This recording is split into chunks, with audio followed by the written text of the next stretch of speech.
जय हिंद प्यारे साथियों, स्वागत है आप सभी का एक बार फिर से खोटा किंग ऑफिशियल पे। आज के सेशन में हम लोग बात करने वाले हैं, ये प्रैक्टिस सेट नंबर 6 होगा और यहाँ पे हम लोग कवर करने वाले हैं 100 महत्वपूर्ण प्रश्नों को।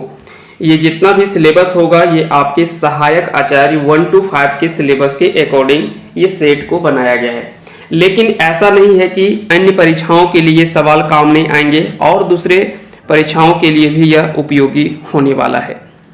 चलिए शुरुआत करते हैं आज के सेशन की। आज हम लोग एक एक करके सारे प्रश्नों को हम लोग कवर करते हुए चलेंगे। पहला सवाल बन सकता है कि खयाम तुर मधुर गीत किनकर लिखल है, रचना लागे, है ना। खयाम तुर मधुर गीत ये किसके द्वारा लिखी गई रचना है या किन की रचना है।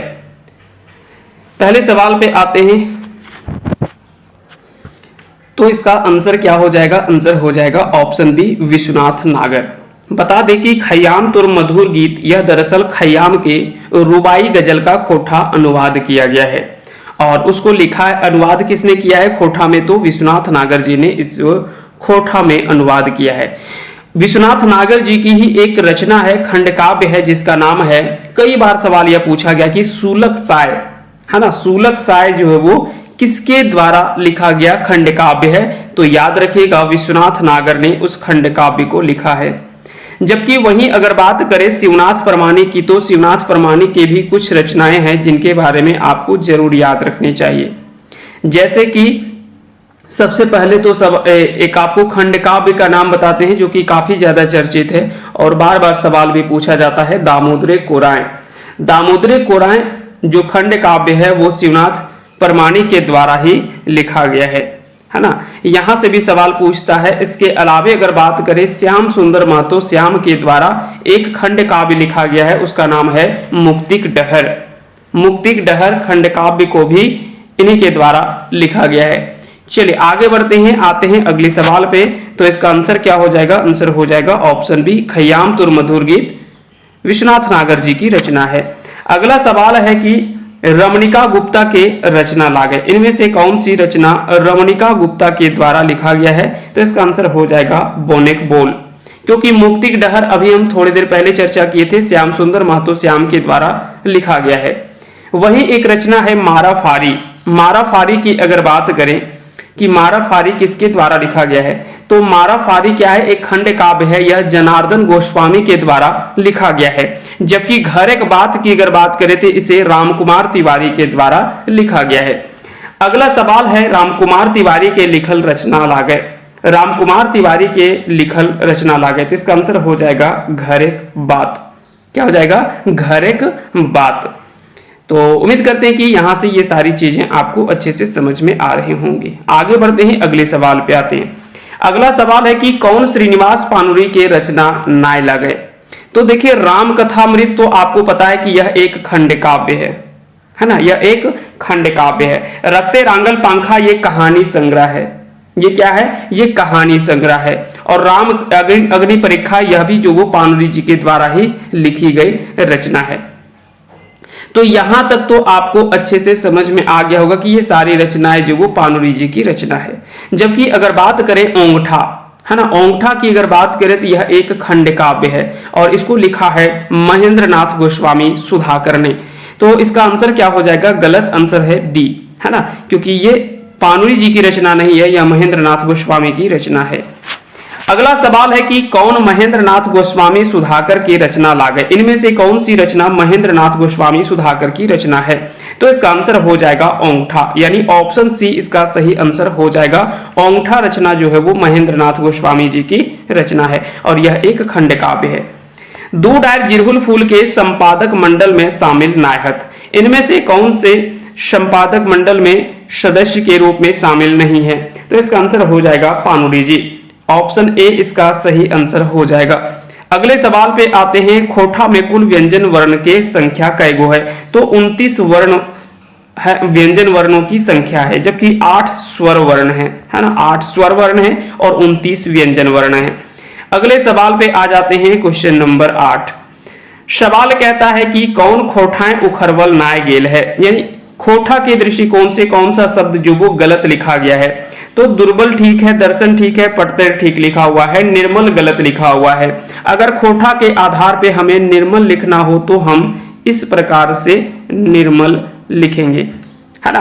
तो ऑप्शन सी जो वो गलत है। आगे बढ़ते हैं अगले सवाल पे। कौन निरर्थक शब्द लागे? इनमें से कौन सा शब्द का कोई अर्थ नहीं है? निरर्थक शब्द जिसका कोई अर्थ ना हो। तो गीदड़ मतलब बच्चा होता है, माघ महीने की बात आप जानते हैं, नून मतलब नमक होता है। तो ये तीनों शब्द का अर्थ है, मेमे शब्द का कोई अर्थ नहीं निकल करके आ रहा है। तो इसका आंसर हो जाएगा ऑप्शन डी। अगला सवाल है कौन तत्सम शब्द से बनल है? इनमें से कौन सा शब्द जो वो तत्सम शब्द से बना हुआ है? तो यहाँ पे इसका आंसर हो जाएगा ऑप्शन ए पुरुष। सवाल है कौन तद्भव शब्द से बनल है? इनमें से कौन सा जो वो तद्भव शब्द से बना हुआ है? तो इसका भी आंसर हो जाएगा ऑप्शन ए यानी पशु। कौन विदेशी शब्द ना लागे? कौन सा विदेशी शब्द नहीं है? तो इंस्पेक्टर जिसको निस्पीटर लिखा जाता है, स्टेशन को टेशन लिखा जाता है, प्लेटफॉर्म को प्लेटफार्म लिखा जाता है। तो ये तीनों शब्द विदेशी शब्द है, जबकि सनसन शब्द जो है ये खोटा के भी शब्द माने जाते हैं। तो सनसन, फरफर, हर हर, है ना, फरफर, इस प्रकार के जो शब्द आते हैं ये खोटा के शब्द भी माने जाते हैं, है ना।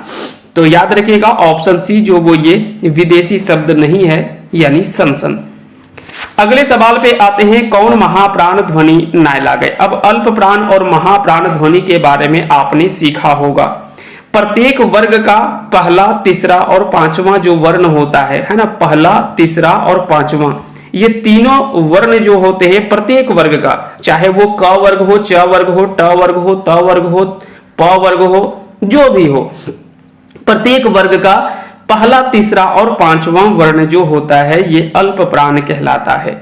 जबकि प्रत्येक वर्ग का दूसरा और चौथा वर्ण जो होता है इसे हम लोग महाप्राण कहते हैं। अब बोलेंगे ये पहला, तीसरा, पांचवा, दूसरा, चौथा ये नहीं समझ में आ रहा है। चलिए हम थोड़ा सा आपको बताते हैं। जैसे कि हम लिख लिए क वर्ग के सभी वर्णों को लिख दिए, क, ख, ग, घ और अंग। अब देखिए इसमें से पहला, तीसरा और पांचवा ये तीनों वर्ण जो है ये क्या है? अल्प प्राण है। क्या है? अल्प प्राण है। क्लियर हो गया। जबकि दूसरा ख और घ, दूसरा और चौथा ये क्या है? ये महाप्राण ध्वनि है ना। दूसरा और चौथा क्या है? महाप्राण ध्वनि है। अब यहां पे देखिए आपको ऑप्शन जो दे रखा है, ख क्या है? दूसरा वर्ण है, क ख दूसरा में आता है, ग क्या है? तीसरे में आता है, घ चौथे में आता है, प फ ब भ, भ भी क्या है? चौथे नंबर पे आता है। तो दूसरा और चौथा तो महाप्राण ध्वनि है, तीसरा नहीं है। तो ऑप्शन बी जो वो गलत हो जाएगा। अगले सवाल पे आते हैं कौन घोष वर्ण लागे? इनमें से कौन सा जो वो घोष वर्ण है? घोष वर्ण की बात करें तो अघोष और घोष, प्रत्येक वर्ग का पहला, है ना, पहला और दूसरा ये जो होता है ये अघोष वर्ण होता है, जबकि तीसरा, चौथा और पांचवा ये घोष वर्ण कहलाते हैं। तो यहां पे अब देख लीजिए कौन सा घोष नहीं होगा। आपको समझ में आ गया होगा कि घोष वर्ण तीसरा, चौथा, पांचवा होता है। ये तीसरा है, ये चौथा है ना, और ये भी तीसरा है। तो सभी तीसरा, चौथा ही है, तो इसलिए ये सभी जो वो क्या है? घोष वर्ण के उदाहरण हैं। अगले सवाल पे आते हैं कौन अघोष वर्ण लागे? इनमें से कौन सा जो वो अघोष वर्ण है? अघोष यानी पहला और दूसरा होना चाहिए, है ना, पहला और दूसरा होना चाहिए प्रत्येक वर्ग का।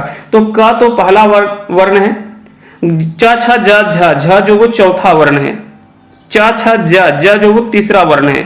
तो यहाँ पे ऑप्शन ए जो वो गलत सही हो जाएगा, बाकी के ऑप्शन गलत हैं। चलिए अगले सवाल पे आते हैं। अगला सवाल है परिमाणवाचक विशेषण लागे? इनमें से कौन सा जो वो परिमाणवाचक विशेषण है? थोड़क, आधा और कटी, ये सभी तीनों आंसर हो जाएगा, जो कि परिमाण या मात्रात्मक रूप में विशेषता बतला रही है। छुलरवे क्रिया ना है तो यहाँ पे लिखवावेक, गवावेक और रंधवावेक, ये तीनों तो छुलरवे क्रिया होगा, लेकिन यहाँ पे डोंग का इसका अर्थ नहीं होगा, है ना। यहाँ पे इसका आंसर हो जाएगा ऑप्शन बी, इसका गलत हो जाएगा। आगे बढ़ जाते हैं अगले सवाल पे। अगला सवाल है ऊ खा है। ऊ खा है यहाँ पे कौन से काल की बात की जा रही है? तो ऊ खा है कैसा काल है का उदाहरण है ये? तो इसका उदाहरण हो जाएगा, ये ऑप्शन हो जाएगा सामान्य वर्तमान काल, है ना। सामान्य वर्तमान काल का ये उदाहरण है। अगला सवाल है हामे खैले हली। हामे खैले हली यहाँ पे कौन सा काल की बात की जा रही है, तो ये भूतकाल की बात की जा रही है कि हम खाए थे, लेकिन ये भूतकाल में भी ये क्रिया पूरी हो चुकी है, तो इसलिए इसको हम लोग कहेंगे पूर्ण भूतकाल का ये उदाहरण है। सवाल है कि खोठा में औरत शब्द के सही रूप लाग, तो औरत जो वो इस प्रकार से लिखा जाता है, क्योंकि औ के जगह पे खोठा में अ और उ इस तरह से लिखा जाता है, और खोठा में अय के जगह पे अ और ई लिखा जाता है ना। तो ये दोनों चीजें आप लोगों को ध्यान रखनी है। खोठा में स्वर वर्ण के संख्या कैगो है, तो खोठा में 8 स्वर हैं। कौन कौन से 8 स्वर हैं? अ, आ, हर्ष ई, दीर्घ ई, हर्ष ओ, दीर्घ ओ, ए और ओ। ये खोठा के 8 स्वर हैं। ये 8 स्वर को भी आपको याद रखने हैं। सवाल है खोठा में गलत लिखल गेल है, तो यहाँ पे सौदा जो वो गलत लिखा है, सौदा अगर लिखना होगा तो सौदा इस प्रकार से लिखेंगे सौदा। चलिए आगे बढ़ जाते हैं। व्यवसाय के शब्द खोठा में किए होते हैं, तो व्यवसाय इसका सही आंसर हो जाएगा। अगला सवाल है झलफले के पर्यायवाची ना लगे, तो बिहाने, अंधेरे, फरीछे ये तो हो जाएगा, अड़बेरिया नहीं होगा, डी ऑप्शन गलत हो जाएगा।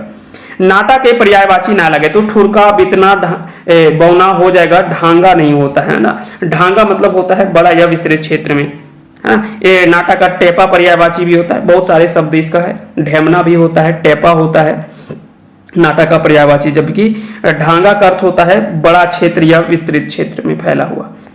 जातिवाचक संज्ञा है, जातिवाचक संज्ञा नदी हो जाएगा, बाकी के सभी व्यक्तिवाचक संज्ञा है।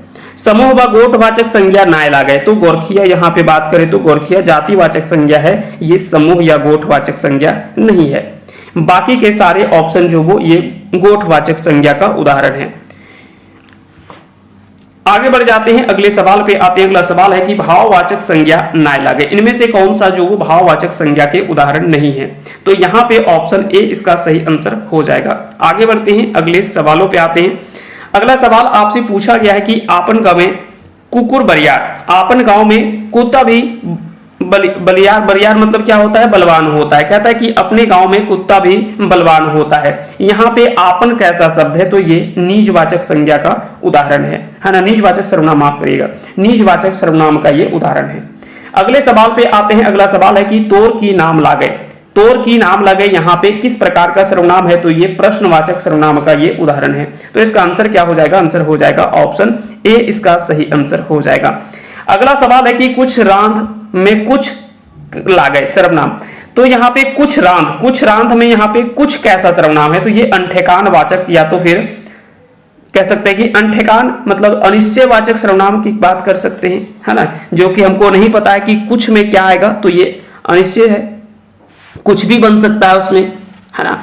चलिए आगे बढ़ते हैं। अगला सवाल है पुरुषवाचक सर्वनाम है। पुरुषवाचक सर्वनाम की बात करें तो हाम, तोय, तोहरीन, ऊ, हाम, हामीन, तोय, तोहीन, ऊ, ओखीन, तो ये सभी क्या है? पुरुषवाचक सर्वनाम के उदाहरण है। पुरुषवाचक सर्वनाम के भी 3 भेद है, उत्तम पुरुष, मध्यम पुरुष और अन्य पुरुष, है ना। उत्तम पुरुष में आता है हम, तोय हो गया मध्यम पुरुष और ऊ हो गया अन्य पुरुष। तो ये तीनों आपको नाम याद रखने हैं। अगला सवाल है हाम गांव, हमर गांव का नाम करंजिया है, मैं हामर कैसन शब्द लागे, तो हामर यहाँ पे किस प्रकार का ये शब्द है, तो यहाँ पे बता दे कि यह सर्वनामिक शब्द है। अगला सवाल है नीमर लोग में नीमर की लागे, तो यहाँ पे देखिए लोगों की विशेषता ही तो बतलाई जा रही है कि लोग में कैसा है, तो नीमर, नीमर मतलब होता है कमजोर या गरीब लोग, तो ये क्या है? उसके गुणवाचक विशेषण की यहाँ पे बात की जा रही है, उसके गुण की विशेषता बतलाई जा रही है। इसका आंसर हो जाएगा ऑप्शन बी। सवाल है चाहे पूर्णा ना तो नावा में पूर्णा और नावा की लागे, तो पूर्णा और नावा क्या है? ये विशेषणवाची शब्द है, तो इसका आंसर हो जाएगा ऑप्शन बी इसका सही आंसर हो जाएगा। नेपोलियन सिकंदर से चाहे याजिद हिटलर से मैं हिटलर की लागे, तो यहां पे इसका आंसर हो जाएगा व्यक्तिवाचक संज्ञा का, इसका सही आंसर हो जाएगा। अगले सवाल पे आते हैं केकर लेल कहल गेल है, तो ही एक सीमा पर पार बाकी सब गुलक सीमा पार, बोलते कि किसके लिए यह बात बोला गया है कि तो ही एक सीमा पार बाकी सब गुलक सीमा पार, तो ये बुद्धि के लिए बोला गया है, तो इसका आंसर हो जाएगा ऑप्शन ए इसका सही आंसर हो जाएगा। अगले सवाल पे आ जाते हैं। सवाल है फरहर माटी में फरहर की लागे, तो ये विशेषण है क्योंकि मिट्टी की विशेषता बतला रहा है।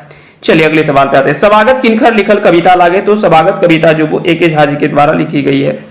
अगले सवाल पे आते हैं। अगला सवाल है ककर घरे चांद हासे चाल बिना छानी में चाल माने की हो है। तो चाल मतलब यहाँ पे छप्पर होता है। चाल मतलब क्या होता है? छप्पर। बामा हाथ लागे, बामा हाथ क्या है यहाँ पे? तो बामा हाथ यहाँ पे जो बताया गया वो गुनगर, अलेखा और उपकारी लोगों के बारे में बताया गया है। बामा हाथ दरअसल एक कविता है। किसके द्वारा इस कविता को लिखा गया है? तो इस कविता को लिखा है शिवनाथ प्रामाणिक ने, जो कि तातल और हेमाल कविता संग्रह आपने पढ़ा होगा। तो वहां पे बायां हाथ या बामा हाथ नाम से एक कविता लिखा गया जिसको शिवनाथ प्रामाणिक के द्वारा लिखा गया है। अगर बात करें तातल और हेमाल में तो उसमें से कुल 25 कविता है और 25 कविता को प्रामाणिक जी के द्वारा लिखा गया है। अगले सवाल पे आते हैं बखरा आपन बाटे ले में बखरा माने की है। तो बखरा मतलब क्या होता है? हिस्सा होता है। बखरा मतलब हिस्सा होता है। जाड़ के, है ना, जाड़ के यहाँ पे अब देखिए कविता की पंक्ति से सवाल पूछा गया है। इस पंक्ति को आप जब निकालेंगे तो यहाँ पे इसका आंसर हो जाएगा ऑप्शन सी, जाड़ के दामे कीनल जा है छुआ के जाड़ कौआ ले जा है। अगले सवाल पे आते हैं। अगला सवाल है के एगो आपगा सच लागे, के एगो आपगा सच लागे। तो मानुष इसका सही आंसर हो जाएगा। मानुषाली कैसन शब्द लागे। तो मानुषाली शब्द की अगर बात करें तो यह एक भाववाचक संज्ञा का शब्द है ना। इसका आंसर हो जाएगा ऑप्शन ए, इसका सही आंसर हो जाएगा। हाड़ मास संगे संग, हाड़ मास संगे संग रकत वो है अंगे अंग। तो यहाँ पे देखिए रकत मतलब शब्द का प्रयोग किया जाता है यहाँ पे खोठा के आधार पे। हालांकि तीनों का अर्थ खून ही होता है ना, रक्त ही होता है, लेकिन यहाँ पे खोठा के आधार पे इसको लिख सकते हैं, या तो फिर आप यहाँ पे डी भी आंसर कर सकते हैं। लेकिन जो कविता में लिखा हुआ होता है उसके अनुसार से यहाँ पे लिखा जाता है। तो कविता में रकत लिखा हुआ है इसलिए यहाँ पे रिक्त स्थानों पे रकत लिखेंगे। अगर खून होता तो खून लिखते। जो यहाँ पे कविता में दिया हुआ होता है वही हम लोग लिखते हैं।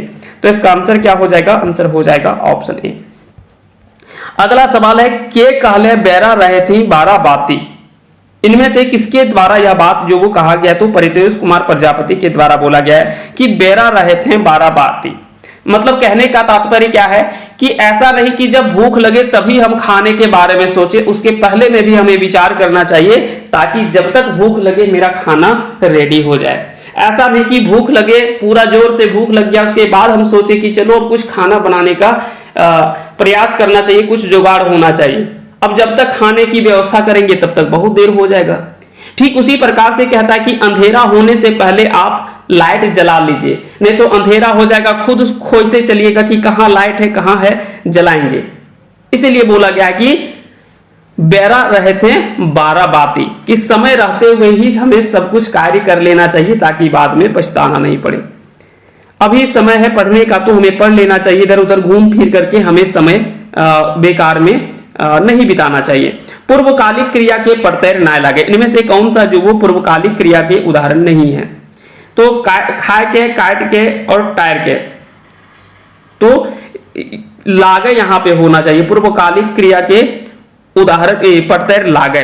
तो यहां पे ये तीनों उदाहरण जो है वो क्या है? पूर्वकालिक क्रिया के उदाहरण है ना। तो इसका आंसर जो हो जाएगा वो ऑप्शन डी हो जाएगा। केवल सवाल में सुधार कर लीजिएगा, ये 9 हट जाएगा, है ना, कि पूर्वकालिक क्रिया के उदाहरण लागे। तो ये सभी जो वो पूर्वकालिक क्रिया के ही उदाहरण हैं। जैसे कि खाए के नहे लिए, तो देखिए एक दो क्रिया हो गया, एक खाना और एक नहाना। एक खाना और उसके बाद में नहाना, है ना। खाए के नहे लिए, तो देखिए खाना क्या हो गया? एक क्रिया करने के पूर्व में जो क्रिया है ना, दूसरी क्रिया करने के पूर्व में जो पहली क्रिया संपन्न होता है उसको हम लोग पूर्वकालिक क्रिया कहते हैं। तो इसीलिए कोई भी का, जैसे कि काट के नहीं बोलते कि काट के बैसलिए या बैठलिए या काट के खैलिए, तो खाना एक हो गया और एक होना काटना, तो दोनों दो क्रिया हो गया। नहाए के स्कूल गेलिए, तो वहां पे दो क्रिया हो गया, पहले आप नहाए उसके बाद में स्कूल गए। तो इस प्रकार से दो क्रिया, जहां पे दो क्रियाएं की बात की जाए और उसमें से पूर्व में जो क्रिया की बात की जा रही है उसको हम लोग पूर्वकालिक क्रिया कहते हैं। अगले सवाल पे आते हैं। चल डहरे चल रे, गते गते चल रे। यहाँ पे गते गते क्या है? तो यहाँ पे गते गते की बात करें तो यह क्रिया विशेषण है, क्योंकि चल तो रहे हैं लेकिन चल कैसे रहे, तो गते गते, यानी क्रिया की विशेषता बतलाई जा रही है कि चल तो रहे हैं लेकिन किस प्रकार से चल रहे हैं, गते गते चल रहे हैं। तो ये क्रिया की विशेषता बतलाई जा रही है। तो क्रिया की जो विशेषता बताए उसे हम लोग क्रिया विशेषण कहते हैं। अगला सवाल है, कौन सुकुमार जी की रचना नाय लागे? इनमें से कौन सी रचना सुकुमार जी के द्वारा नहीं लिखा गया है? तो पेंसोखा, डाह नाटक और दो भाई, ये तीनों रचना तो सुकुमार जी के द्वारा लिखा गया है। अब यहाँ पे एक नाम आ रहा है फरीच डहर। फरीच डहर की अगर बात करें तो यह पंचम महतो के द्वारा लिखा गया एक कहानी संग्रह है। तो याद रखिएगा, फरीच डहर किसके द्वारा लिखा गया है? पंचम महतो के द्वारा, है ना। पंचम महतो ने इस कहानी संग्रह को लिखा है। अगले सवाल पे आ जाते हैं, सवाल नंबर है 52। झिमिर झिमिर बरसे पनिया नूनी नितराय। यहाँ पे झिमिर झिमिर कैसा शब्द है? झिमिर झिमिर की अगर बात करें तो यह शब्द कैसा है? यह एक क्रिया विशेषण का शब्द है, यानी पानी वर्षा तो हो रही है लेकिन किस प्रकार से? झिमिर झिमिर हो रही है। तो क्रिया की विशेषता यहाँ पे भी बतलाई गई है।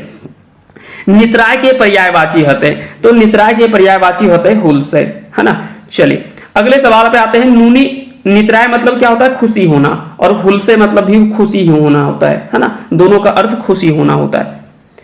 नूनी के पर्यायवाची होते हैं। देखिए अब नूनी, नूनी मतलब होता है लड़की या बच्ची, तो नूनी को कई बार मैया और छौड़ी भी कहा जाता है। जो छोटी बच्ची होती है उसको नूनी कहा जाता है, तो कई बार इन्हें प्यार से मैया भी कहा जाता है, छौड़ी भी कहा जाता है। इसलिए इसका आंसर हो जाएगा ऑप्शन सी।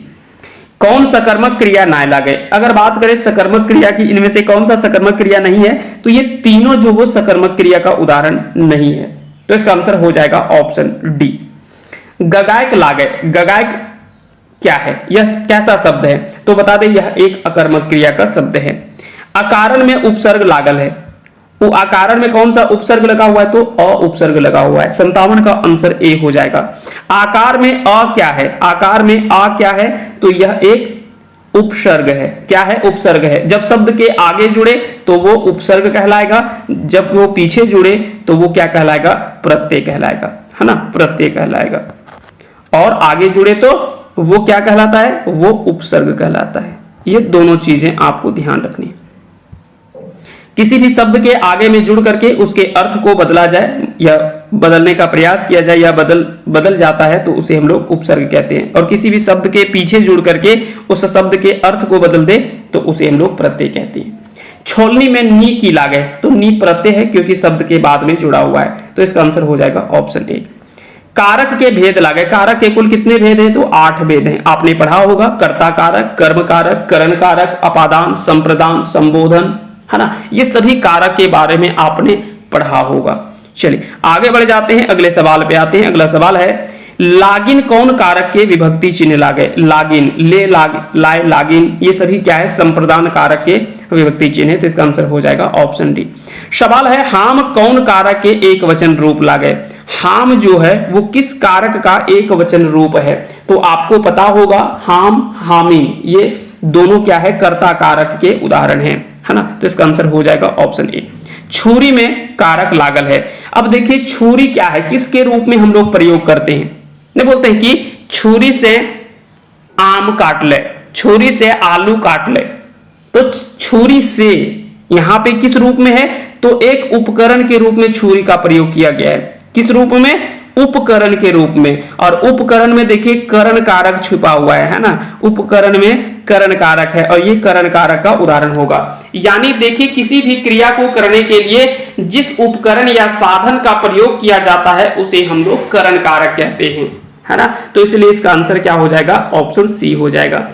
अगले सवाल पे आते हैं, पंचपरगनिया में कौन समास है? पंचपरगनिया में अगर बात करें तो देखिए 5 शब्द का यहां पे एक संख्यात्मक रूप में जुड़ा हुआ है। इसको हम लोग द्विगु समास के अंतर्गत रखते हैं इसको। अगले सवाल पे आते हैं, राजपूत समास लागे। राजपूत में किस प्रकार का समास लगा हुआ है ना। राजपूत शब्द में किस प्रकार का समास है? ये तो तत्पुरुष समास का ये उदाहरण है।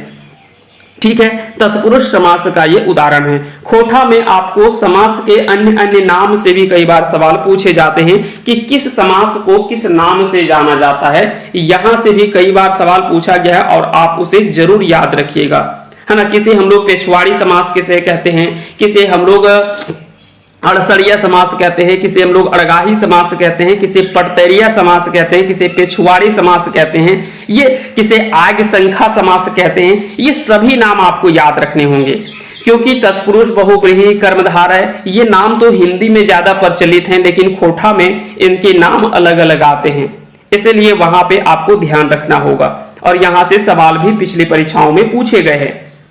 सवाल है अशुद्ध में समास लागे। अशुद्ध में कैसा समास है? तो देखिए, जहां पे नकार बोधक या नकारात्मक बोधक शब्द आए तो वो किसके उदाहरण होते हैं? ये नए समास के उदाहरण होते हैं। इसको हम लोग नानुपूर्वा समास कहते हैं। क्या कहते हैं? नानुपूर्वा समास, नानुपूर्वा समास भी कहा जाता है। तो याद रखिएगा, नए समास या नानुपूर्वा समास भी इसे कहा जाता है। अगले सवाल पे आ जाते हैं हम लोग। अगला सवाल है कि कर्मा परवेक लेतारे कौन कथन गलत लागे। अब देखिए, पूछ रहा है कि कर्म पर्व से संबंधित कौन सा कथन गलत दे रखा है। भादो शुक्ल पक्ष की एकादशी में मनवल जाए, बोलेंगे बिल्कुल सही बात है, भादो शुक्ल पक्ष की एकादशी को कर्म पर्व मनाया जाता है। झूमर के आयोजन हवे है, बिल्कुल सही बात है कि झूमर गीत जो वो गाए जाते हैं कर्मा पर्व में, तो ये भी सही ऑप्शन है। जावा टाली 25 दिन पूजन में बुनल जाए, तो बोलेंगे ये गलत बात है, क्योंकि 25 दिन नहीं रखा जाता है, कहीं पे 3 दिन, कहीं पे 5 दिन, कहीं पे 7 दिन, या बहुत अधिक से अधिक तो 9 दिन तक ये कर्म पर्व जो वो मनाया जाता है ना। 3 दिन, 7 दिन, 5 दिन या 9 दिन के पहले कर्म पर्व जावा डाला जो वो जावा उठाया जाता है, इससे ज्यादा नहीं होता है। धान, कुर्थी, जौ डावा डाली में बुनल जाए, तो ये तीनों ऑप्शन सही है। ऑप्शन सी जो वो गलत दे रखा है। अगले सवाल पे आते हैं, संतोख कहानी में नाय लागे। संतोख कहानी में कौन पात्र नाय लागे? तो यहाँ पे इसका आंसर क्या हो जाएगा? आंसर हो जाएगा ऑप्शन बी, विजय। रैस्का कहानी में नाय है, रैस्का कहानी में नाय है। इनमें से कौन से पात्र में रैस्का कहानी में कौन से पात्र की चर्चा नहीं की गई है? तो यहाँ पे कर्मी इसका सही आंसर हो जाएगा। अगला सवाल है, फूल एकांकी कई गो खांधे बाटल गेल है। फूल एकांकी कई गो खांधे बाटल गेल है, तो इसका आंसर हो जाएगा ऑप्शन सी यानी 4। अगला सवाल है कि चित्रा रानी किनखर संकलन लागे। चित्रा रानी किनखर संकलन लागे, चित्रा रानी किसके द्वारा लिखा गया है? तो यह शिवनाथ परमाणी जी की रचना है। अगला सवाल है कि कौन कहानी में कहल गेल है कि बोने बाघ ना रहला पर सियारे फुलमाइल हवे है। यह किस रचना में बात की गई है? तो यह बात जो वो चित्रा रानी रचना में इसकी चर्चा की गई है। कहने का तात्पर्य क्या है कि जब जंगल में बाघ नहीं होता है तो सियार जो वो ज्यादा थोड़ा सा हल्ला गुल्ला करने लगते हैं, यानी जब घर में गार्जियन ना हो ना तो छोटे लोग भी अच्छे बड़ी बड़ी बातें जो वो करने लगते हैं। और ये कुछ इस प्रकार से इसका अर्थ निकाला जा सकता है। तिलका मांझी के जीवन में केकर वर्णन ना है। तिलका मांझी के जीवन में किसके वर्णन नहीं किए गए हैं? तो यहाँ पे करजन का कोई वर्णन नहीं मिलता है। चलिए आगे बढ़ जाते हैं अगले सवाल पे। तिलका मांझी के जन्म भेल है, तिलका मांझी के जन्म भेल है, तो इसका आंसर क्या हो जाएगा? 1750 में राजमहल में। अगले सवाल पे आते हैं, सभे एके छुरा मुंडल, मतलब क्या होता है? सभी लोगों की नीति एक जैसा हो, है ना। सभे एके छुरा मुंडल मतलब क्या है? सभी की नीतियां एक जैसी है। नहीं बोलते कि सब नेता एक के जैसन हो, मतलब सभी की नीति एक जैसा ही होता है, अपना काम निकाल लेना, उसके बाद जनता से कोई लेना देना नहीं होता है उनका। तो इस प्रकार से इसका अर्थ जो वो निकाला जा सकता है। देह पोसवा दूध पिए, है ना, देह पोसवा दूध पिए और हाड़ तोड़वा मार। देह पोसवा मतलब जो शरीर बचाने वाला है वो दूध पीता है, और जो दिन रात मेहनत करने वाला होता है वो बेचारा मार भात खा करके अपना जीवन व्यतीत करता है। आज की सच्चाई कुछ इसी प्रकार से है। अगला सवाल है, केकर लेल कहल गेल है चारों दिगे घूरल बादे आपन कपार फोरे है। यह जो बात किसके लिए बोला गया है? तो पढ़े लिखे लोगों के लिए यह बात जो वो बोला गया है कि पहले चारों तरफ घूम लेते हैं, उसके बाद में अंत में जो वो अपना कपार फोड़ता है। अपना कपार फोड़ता है मतलब क्या हो गया? ये कविता हम आपको सुनाए भी थे, एक पथिया डोंगल महुआ में इस कविता की चर्चा भी हम लोग किए थे। तो वहां पे क्या है कि जब पढ़े लिखे लोग जब मेहनत से कुछ नहीं होता है तो अंत में वो अपने किस्मत को दोष देते हैं, जबकि ये नहीं पता है कि पूरा सिस्टम ही खोखला हो चुका है, उनमें से उसकी कोई गलती नहीं है। अगले सवाल पे आते हैं, धीकरे धरती पूता किनखर रचना लागे। धीकरे धरती पूता ये किसके द्वारा लिखी गई रचना है? तो इसका आंसर हो जाएगा ऑप्शन बी, दर्शन प्रसाद सिंह। अगला सवाल है के देश एक रूर लागे, तो देश के रूर किसे कहा गया है, तो छोटा नागपुर को देश का रूर प्रदेश कहा गया है। सवाल है धरती छोटा नागपुर कविताएं नाय उखरवल गेल है, इनमें से किसकी बात नहीं की गई है। अब देखिए यहाँ पे कविता जब आप पढ़ेंगे तो वहां पे डिटेल में आपको पता चलेगा। मांदर फाड़ल जा रहल है, जंगल जमीन लूटल जा रहल है, धरती मायक गर्भ में कोयला सोना भरल है। लेकिन यहाँ पे कर्मा और सरहुल के बारे में यहाँ पे कोई चर्चा नहीं की गई है कि खूब खूब मनवल जाए, इसकी बातें नहीं की गई है, तो इसका आंसर हो जाएगा ऑप्शन सी। चलिए अगले सवाल पे आ जाते हैं, क्वेश्चन नंबर 81। किनखर मानना है कि छोट छोट गुंडा मुखिया बन गेला, ये किसके द्वारा बोला गया है, तो यह जो वो रामशरण विश्वकर्मा के द्वारा बोला गया है। नजर गबचाए हेर टूटतो धासेन तोर, नजर गबचाए हेर टूटतो धासेन तोर, यहाँ पे गबचाए का अर्थ क्या है कि नजर को गहराई से देखो, अगर गहराई से अगर आप देखेंगे तो आपके सारे भ्रम जो वो टूट जाएंगे, कि गहराई से सोच विचार करिए तो देखिए तो पहले आपके सारे भ्रम टूट जाएंगे, तो ये गहराई इसका जो वो अर्थ होता है। अगले सवाल पे आते हैं, नाय चराव हमर खेत, नाय चराव हमर खेत माने यहाँ पे क्या है, नाय चराव हमर खेत मतलब हमारे खेतों को मत चुराओ, तो इसका आंसर हो जाएगा ऑप्शन ए। देसे सकत करे ले, देसे सकत करे ले, अब यहाँ पे देखिए खाली स्थान पे आपको भरना है, तो गांव में घूरा। अगर कहते हैं कि देश को अगर मजबूत करना है तो इसके लिए आपको गांव घूमना पड़ेगा, गांव आना पड़ेगा, है ना। अगर देश को मजबूत करना है तो उसके लिए एक बार गांव आकर के देखिए। गांव की स्थिति जब तक नहीं बदलेंगे तब तक आप देश को मजबूत नहीं कर पाएंगे। देश मजबूत तभी होगा जब हमारा गांव मजबूत होगा। बमरा नियर माने, बमरा नियर माने मतलब क्या होता है, मसाल की तरह, है ना। इसका आंसर क्या हो जाएगा, ऑप्शन बी हो जाएगा, मसाल की तरह। सवाल है पयान गीत के रचनाकार के हथिन, पयान गीत यह रचना किसके द्वारा लिखा गया है, तो शिवनाथ परमाणिक के द्वारा लिखा गया है। जुगेक मरम किनखर लिखल कविता लागे, जुगेक मरम ये किसके द्वारा लिखी गई कविता है, जुगेक मरम यह कविता जो वो शांति भारत के द्वारा लिखा गया है। अगला सवाल है धरा उलगुलाने डहर आने ले लहर, धरा उलगुलाने डहर आने ले लहर, तो इसका सही आंसर क्या हो जाएगा, ज्ञानिक, यहाँ पे ज्ञान की बात की जा रही है ना। चलिए अगले सवाल पे आते हैं, डायन भूतेक न्याय प्रमाण, है ना। डायन भूतेक न्याय प्रमाण, डायन भूत के कोई प्रमाण नहीं है, ये सब बेकार की बातें हैं, है ना। तो यहाँ पे सबूत भी ले सकते हैं, सबूत प्रमाण या टवान ये सभी भी लिख सकते हैं, और अगर सभी में नहीं हो तो फिर आप प्रमाण को चुन सकते हैं, दोनों ऑप्शन चुन सकते हैं। चलिए अगले सवाल पे आते हैं, रौदेक डरे, रौदेक डरे छाहुर धैर्य। अब देखिए छाहुर, जूड़ा और छाया ये तीनों का अर्थ एक ही होता है, लेकिन बात यहाँ पे क्या होता है ना कि जो कविता की पंक्ति में लिखा हुआ होता है उसको हम लोग लिखते हैं, क्योंकि तीनों का अर्थ तो एक ही है। चाहे छाया की बात करें, चाहे जूड़ा की बात करें, चाहे छाहुर की बात करें, ये तीनों छाया के पर्यायवाची शब्द ही हैं। लेकिन यहाँ पे क्या होता है कि कविता की पंक्ति में जिनका प्रयोग किया जाता है उसी को यहाँ पे लिखा जाता है।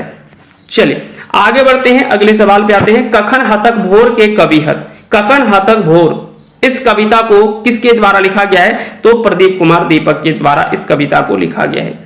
अगला सवाल है, किनखर मानना है कि धार्मिक नामे काटा काटी लाठा लाठी छोड़ दिए चाहे किले की मानु से बोड़ ई संसारे के उनाए, यह बात जो वो किसके द्वारा बोला गया, तो विश्वनाथ दशरथी राज के द्वारा इस बात को बोला गया है। एक मौनी फूल किनखर रचना लागे, तो आपको पता होगा संतोष कुमार महतो जी के द्वारा लिखी गई एक कविता का संग्रह है ना, जिसको हम लोग एक मौनी फूल कविता का पुस्तक का नाम दिया गया है।